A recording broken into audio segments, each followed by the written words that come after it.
J'espère que vous allez bien. Nous sommes en direct sur la chaîne Subtile Conscience.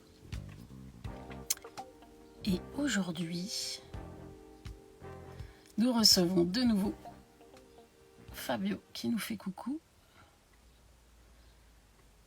et que je vais accepter.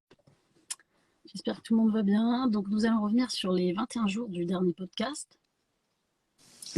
Hello! Salut Fabio. Alors, Salut Karine. est-ce qu'on te voit? Oui, comment vas-tu Fabio? Je vais bien, merci. Et toi, comment vas-tu, Alors, Karine? moi ça va. Ça va très bien. Il fait très chaud dans le sud de la France, du côté des Landes. Et toi, comment Ouais, c'est pour toi?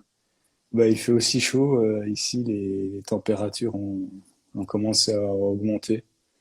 Là, il fait aux alentours de 30 degrés. Je suis au Pedroso, à 20 Ok, kilomètres de Saint-Jacques-de-Compostelle. d'accord. C'est complètement fou. 20 kilomètres Ouais, ouais. à un jour près, on t'avait directement sur le live final. Comment ça se passe alors? Ben, ça se passe bien. Je suis vraiment content d'arriver à terme de cette, euh, de cette aventure, de ce pèlerinage. Ouais. Quoique, il me reste encore ensuite 4 jours jusqu'à Finistère, donc là où vraiment se termine le pèlerinage en fait. Ok, super. Alors, on va revenir ensemble sur les 3 dernières semaines de podcast sur l'intuition. Oui, Et tu vas nous raconter un petit peu comment ça s'est passé pour toi. Voilà, donc on a quelques questions. Je ne sais pas si un peu les gens arrivent. On a des coucous. Oui, les gens commencent à arriver. Donc c'est cool. Si vous avez des questions, n'hésitez pas à les poser dans le chat. On prendra un petit moment pour ça. Et donc on va parler de la première semaine et sur l'observation. Sur l'observation de notre comportement, quelles sont nos observations pour développer l'intuition. Et qu'est-ce que tu as pu observer sur toi? Quels ont été les ressentis plutôt sur ton corps? Qu'est-ce que tu as vécu? Qu'est-ce que tu peux nous en dire de cette expérience de ce mois-ci? ben en fait, je, je sentais quand mon corps me disait attention, là c'est un peu trop, tu vois. Parce que moi j'ai tendance en fait, j'ai un mental d'acier de vouloir toujours aller au-delà des limites et là en fait je sentais que mon corps s'adaptait petit à petit, Mhm. mais je sentais qu'il me disait vas-y par palier, vas-y doucement et des fois ça n'a pas été toujours le cas d'y aller par palier et ben, ça a mené à quelques petites complications. Est-ce que tu as un conflit avec le mental à des moments? Oui, oui, oui. Je,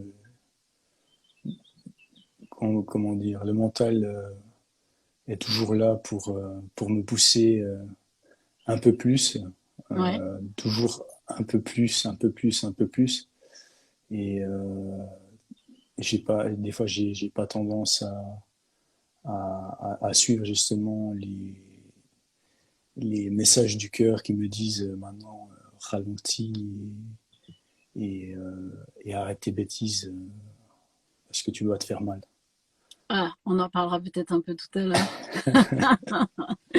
Ok, merci. Alors, la même chose sur tes ressentis et le contact que tu as pu avoir avec les gens, Oui, les observations que tu as faites. Est-ce que ton intuition est bonne? Est-ce qu'elle est mauvaise? Est-ce que tu peux nous en dire plus sur l'extérieur maintenant, ton rapport avec les gens?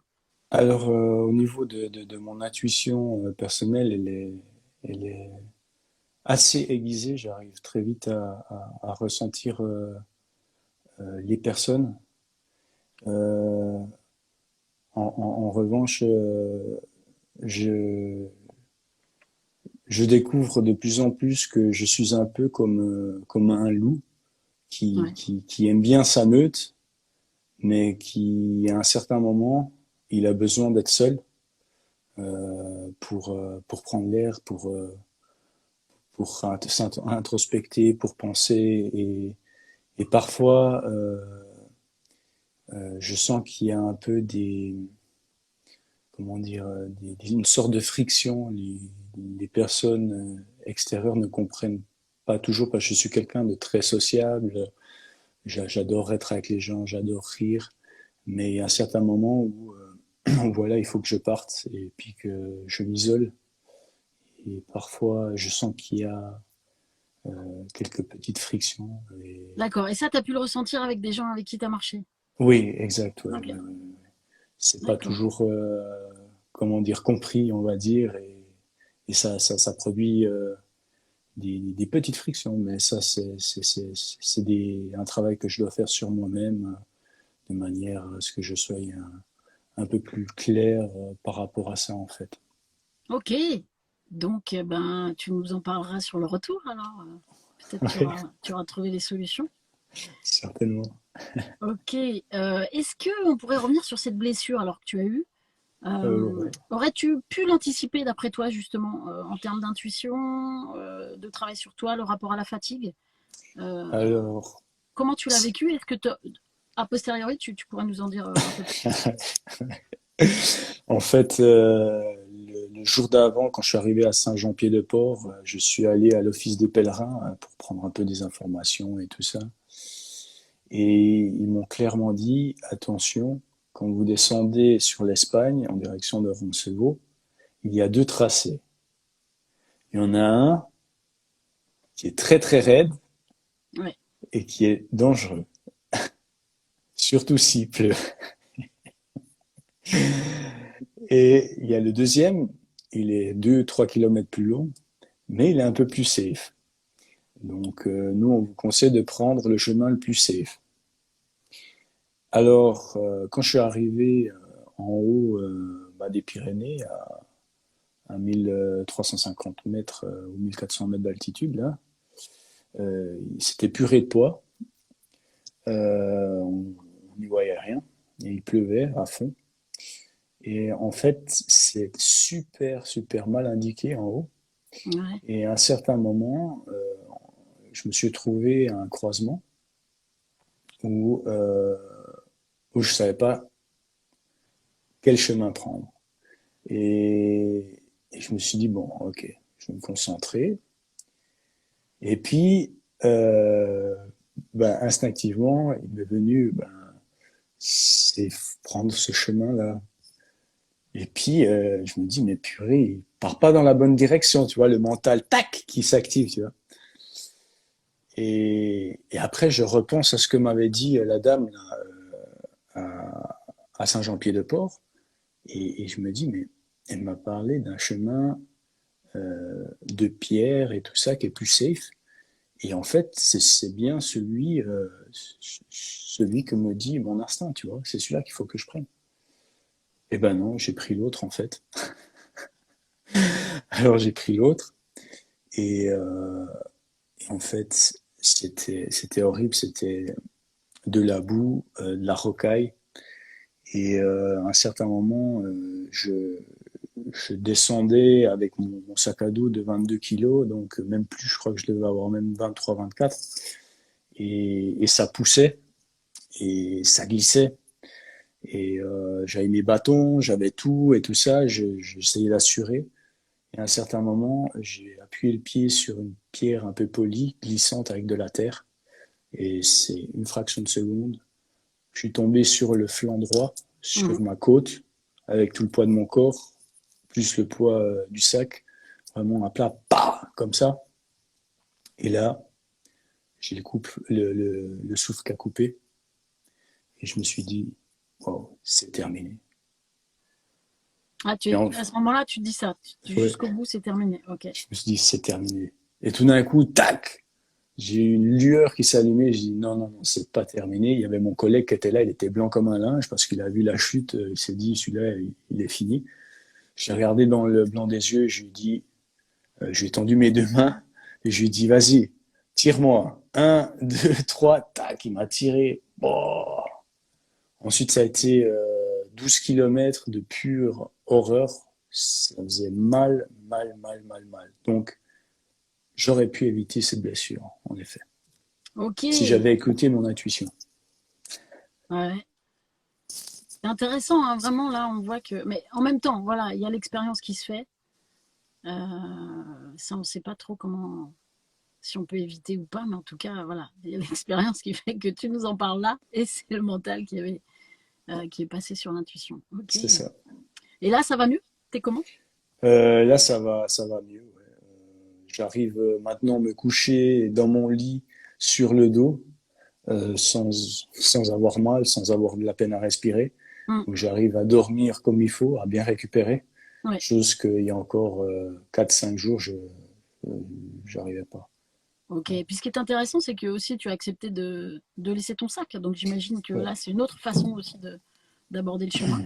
ouais, c'est ça. Euh, J'ai dû en fait déposer mon sac, sinon j'aurais pas pu continuer parce qu'à un hmm, certain moment, c'est les gens. J'ai demandé aux gens, s'il vous plaît, est-ce que vous pouvez me mettre mon sac à dos sur mes épaules parce que j'arrivais pas à le tirer depuis le sol, ouais. quoi. Et ça faisait trop mal. Donc j'ai fait transporter mon sac et puis je suis parti avec un plus petit où j'avais de quoi boire, manger et puis c'est tout quoi. Et donc Ok. là je tirais des étapes plus longues entre la plus longue qui a été presque de 60 km et la plus courte jusqu'à présent qui a été de 45 km. Chose qu'avec le Incroyable. gros sac Ouais. j'ai fait une ou deux fois 44 km. Mais voilà, c'est une autre façon de marcher. Tu te sens plus léger, tu as l'impression d'avoir des ailes aux pieds, quoi. Bravo en tout cas. Ouais. Alors continue. Ok, donc ça c'était une petite réponse à la première semaine de notre travail podcast. La seconde semaine, tu nous as parlé de la méditation. Oui, Comment as-tu adapté la méditation sur ton chemin? alors moi j'avais l'habitude à la maison de ne pas déroger à celle du matin. Hmm. Sur le chemin c'est différent parce que en fait tu dors en dortoir avec d'autres pèlerins et ben voilà, tu peux pas faire n'importe quoi avec des gens qui dorment et tout ça.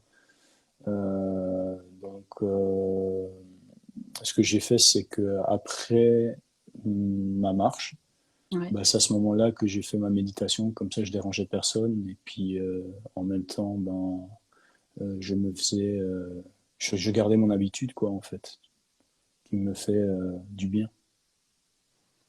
Voilà. Ok, ouais. Et est-ce que tu as découvert d'autres formes de méditation? J'ai, comment dire, j'ai la chance d'être en contact avec une amie qui est très sur les méditations hindouistes et tout ça, et qui m'a donné quelques nouvelles, quelques nouveaux outils que j'ai appliqués. Donc oui, j'ai pu développer cet aspect-là. Donc ça a été une découverte très très intéressante. Merci Mélanie, si tu m'écoutes. Ok, super, ça, c'est intéressant de pouvoir tester aussi comme ça, alors que ton quotidien est différent. Ouais. Merci. Donc, troisième semaine, on travaillait sur l'intuition en tant que telle. Est-ce que, juste parenthèse, est-ce que tu rédiges un carnet de voyage? Tous Comment les tu jours, oui. fonctionnes sur le... Ouais, Ouais, ouais, ouais. Alors j'ai mon carnet de voyage que après chaque étape, ben, j'écris mes ressentis, mes expériences, qu'est-ce que j'ai fait, qu'est-ce qui m'a plu, qu'est-ce qui m'a moins plu, les questionnements que j'ai eus. Et sinon, sur le chemin, quand il y a quelque chose qui me vient,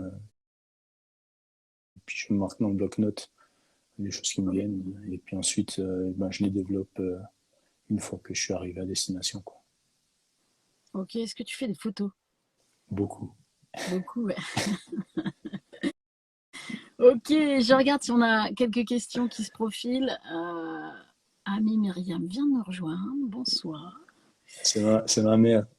Oh, salut maman qui a gagné d'ailleurs, hein. C'est dingue, hein. Vous étiez vraiment connectés, hein. Je pensais que c'était moi, mais non. J'avais mis 60, 69, 62, je savais pas trop. Ouais, tu étais Alors, à 10 km près, tu y étais, hein, j'ai fait c'est 50. ça, c'est ça. Eh ouais, eh ouais. Mais tu vois, je te vois vraiment beaucoup de kilomètres dans ces cas-là. Alors, la dernière question, qu'est-ce que tu peux nous dire de ta propre intuition et de tes perceptions d'une manière générale? Est-ce qu'elles ont Euh, évolué? Est-ce elles ont été modifiées pendant le chemin? Est-ce que tu fonctionnes comme si tu étais dans ton quotidien, d'une manière, voilà, générale? Après la chute, ça a été révolutionné parce que j'ai vraiment dû mettre mon mental, mon ego dans la poche et puis lui dire maintenant, t'arrêtes tes conneries, quoi. Euh, je vais me foutre en l'air, hein. Hmm. Avec tes conneries, maintenant ça suffit, tu vois. Et donc, je me suis plus axé justement sur l'élan du cœur. Hmm. Et ça, de plus en plus, je vais y rester parce que ça peut sauver la vie.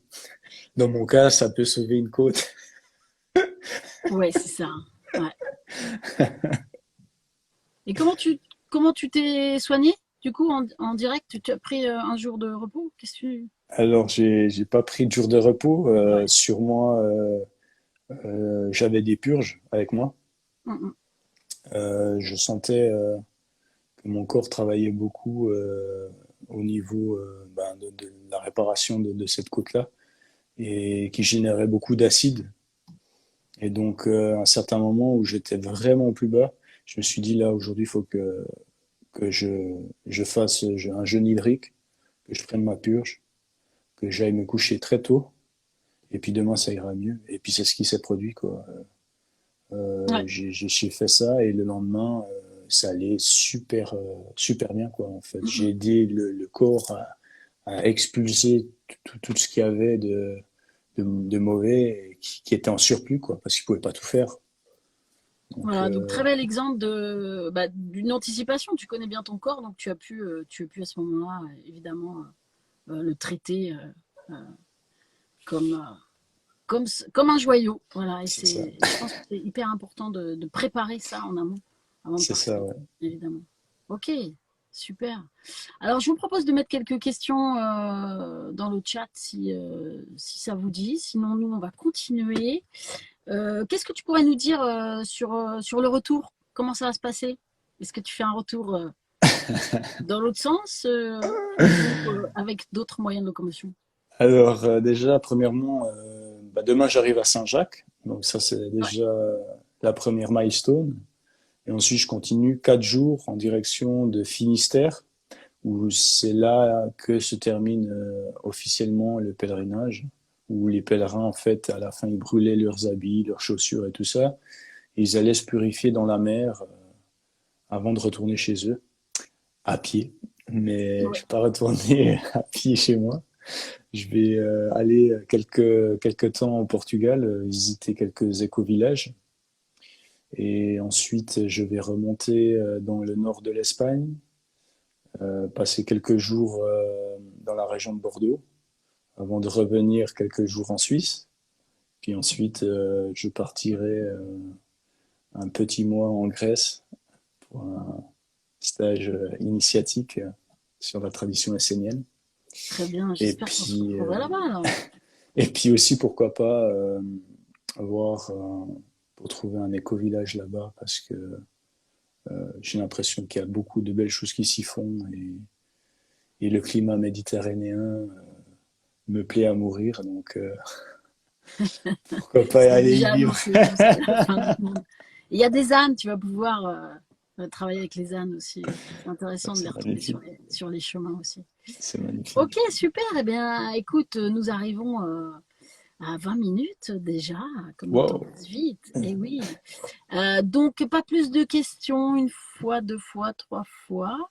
Est-ce que tu vas brûler tes vêtements? Nous demande-t-on, non? Est-ce que je vais brûler mes vêtements? Oui, comme dans la Euh, tradition. alors, alors, en fait, tu pouvais le faire encore il y a 5 ans, et maintenant Ah ça ouais, a été interdit. d'accord. Donc, ça va coûter cher de brûler les vêtements.